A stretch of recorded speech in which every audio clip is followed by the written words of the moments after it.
All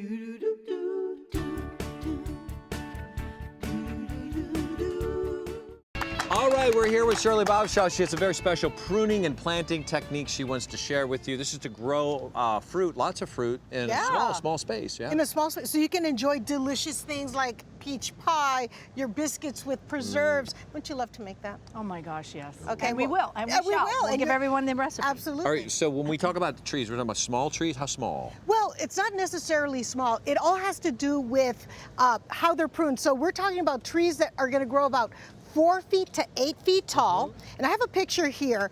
The whole purpose is to keep the fruit low and accessible. Look at that. That's a 6-foot man, and he's next to a 6-foot apple tree, and all the fruit is low. He doesn't need a ladder. And then there's another picture here as well.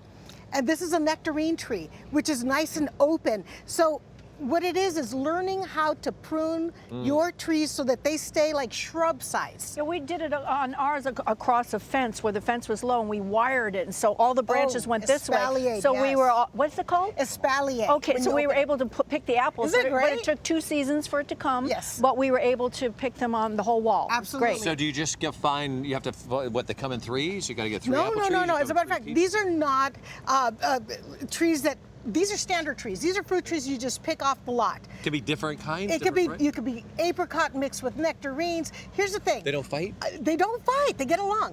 I want to teach today how to plant 3, and I have my specimen here, 3 different types of fruit trees in one hole where when it's all grown up, it's only about 6 by 4. So you have a little orchard in a hole right here. Orchard in a hole. There Orchard you go. I didn't think you could that plant up. them so close together. You can, as long as they have the same watering needs, sun needs, and in a sense, when they're planted close together, it kind of limits how big they can get. Oh, I And see. we don't want them to So get those big. are the rules? What, they have to have the same needs, basically? Same needs, right, absolutely. Okay. Well, we have a little pre-tape of you digging. You want to see how I put these together? Oh, yes. Okay, here we go.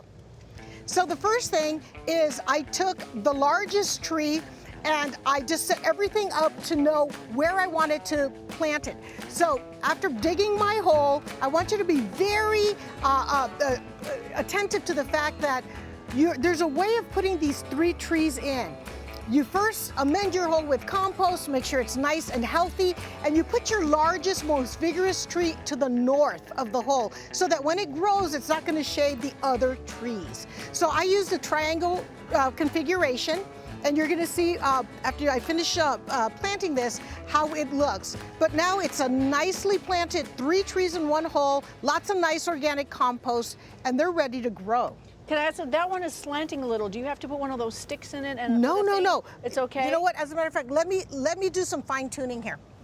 The 3-in-1 trees, when you plant them, you should plant them at an angle where each tree is a little bit forward. Why do you do that? Because then it's going to grow like a multi-trunk tree. You know, you've seen those trees, sure. and we want it to be an open vase. So I want you to notice something. We've got the 3 here, but I can easily step in the middle here, right? Right.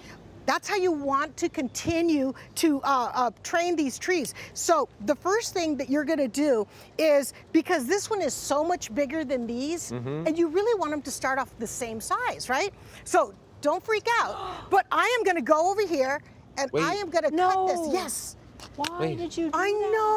know, it's so sad. Why didn't you just buy a tree that was that size? Well, you really can't. I mean, they do come in different sizes, but here's the reason for it. Right now, when I cut this is the apical dominant stem. That means that is the strongest stem that directs the growth upwards. Okay. So now we told the tree, stop growing so tall and start growing some of the stems that are lateral below it. So anywhere from 6 to 8 inches. Now this is going to start growing supporting limbs, which is where all the fruit is going to come. I didn't know trees were so smart. They are. This is great. But the gardener has to be smarter. Oh, yes, I see. So that's what you do, and then you also trim the stems that you have. You find an outward bud, kind of like when you're pruning a rose, and you cut it right there. Oh my gosh, you're cutting it again. I know I'm cutting it again. Okay? And then here's even more news to shock you, Christina. That's quite a haircut. It's quite a haircut, but I'm going to do the same thing to the rest of the tree.